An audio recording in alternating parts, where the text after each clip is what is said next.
Ahlan wa sahlan wa marhaban di channel Top Tips. Bismillahirrahmanirrahim. Assalamualaikum warahmatullahi wabarakatuh.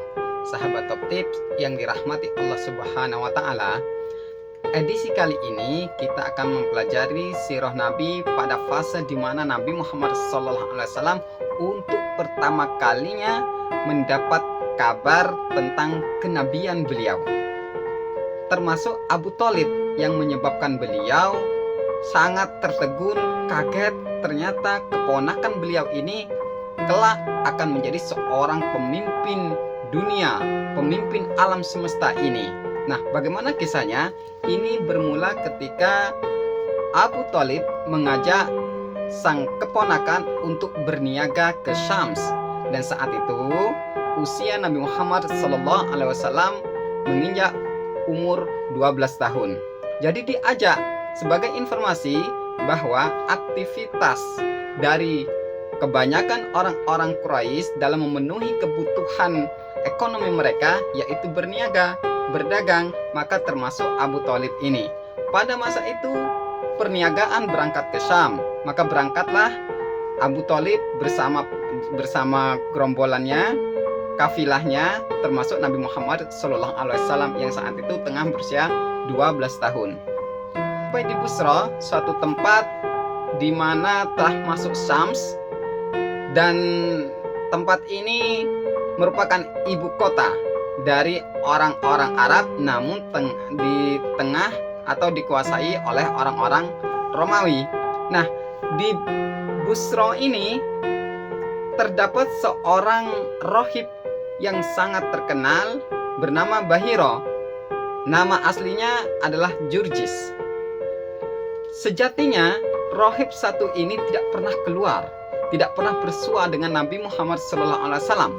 Namun dalam kesempatan itu beliau rohib ini bertemu, menjamu daripada Abu Thalib bersama sang keponakan. Maka ketika Bahira ini telah mengajak mereka ke rumahnya dan menjamunya, kemudian dia memegang tangan dari Nabi Muhammad SAW, maka berkatalah Bahira ini kepada Abu Thalib. Kata beliau, sungguh anak ini kelak akan menjadi pemimpin alam semesta. Dia akan menjadi nabi. Maka Abu Thalib kaget dengan informasi ini. Bagaimana engkau mengetahui bahwa keponakan saya ini kelak akan menjadi nabi, akan menjadi pemimpin alam semesta? Maka dijawab oleh Bahira, sesungguhnya sejak kalian tiba di Nakbah, satu daerah ya, maka batu-batuan, pepohon-pepohonan, semuanya itu bersujud kepada anak ini. Dan itu ada keterangannya dalam kitab kami. Dan saya mengetahui bahwa anak ini adalah nabi tersebut karena ada tanda kenabian yang ada di bahunya, dan itu pun ada keterangannya dalam kitab kami. Nah, inilah yang dijelaskan oleh Bahira kepada Abu Thalib, betapa anak ini yang berusia 12 tahun ini sangatlah berharga, sangatlah spesial.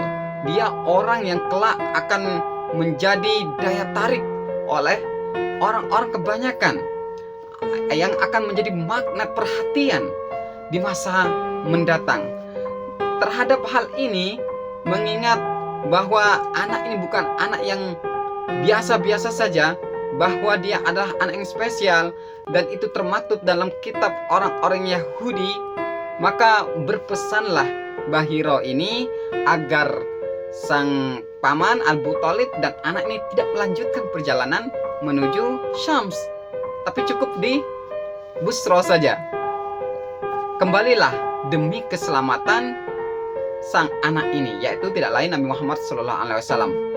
Jadi disarankan oleh Bahiro agar Abu Thalib tidak melanjutkan perniagaannya demi keselamatan sang anak. Sebab kata beliau, orang Yahudi jika mereka mengetahui akan anak ini, maka mereka akan menyelakakan anak ini. Dan mereka tahu betul tentang karakter, sifat dari keterangan Nabi yang akan dikirim, akan diutus oleh Allah sebagai penutup para nabi. Karena secara jelas dijelaskan, dipaparkan dalam kitab-kitab mereka. Nah, mendapat masukan demikian dari Bahiro, Abu Thalib kemudian mengirim dari beberapa pemuda untuk memulangkan Nabi Muhammad SAW ke Mekah.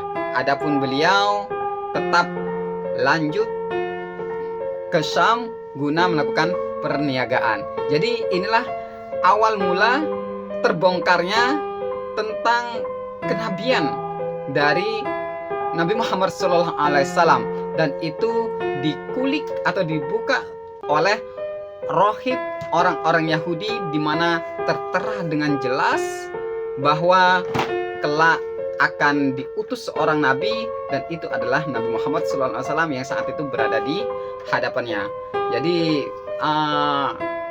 bahasa lainnya, kalaulah orang-orang Yahudi itu mau jujur tentang kenabian Nabi Muhammad, maka sejatinya penjelasan itu telah ada secara detail dalam kitab mereka. Namun mereka sebagaimana sifatnya yang senantiasa menutupi akan yang hak, akhirnya itu pula yang mereka pertontonkan, dan pada endingnya iman itu tidak mampu merasuk dalam hati mereka, meskipun ayat demi ayat, mukjizat demi mukjizat telah dipertontonkan di hadapan mereka secara nyata. Tentu kita berlindung dari sifat semacam ini. Semoga apa yang tersampaikan tentang bagaimana awal mula kenabian Nabi Muhammad SAW ini dibuka oleh seorang rahib membawa manfaat bagi kita untuk menguatkan keimanan kita bahwa memang Nabi Muhammad adalah penutup para nabi, dan dalam kitab-kitab yang lain pun telah disebutkan demikian, sehingga tidak ada lagi keraguan kita tentang bahwa Nabi Muhammad adalah penutup para nabi. Wassalamualaikum warahmatullahi wabarakatuh.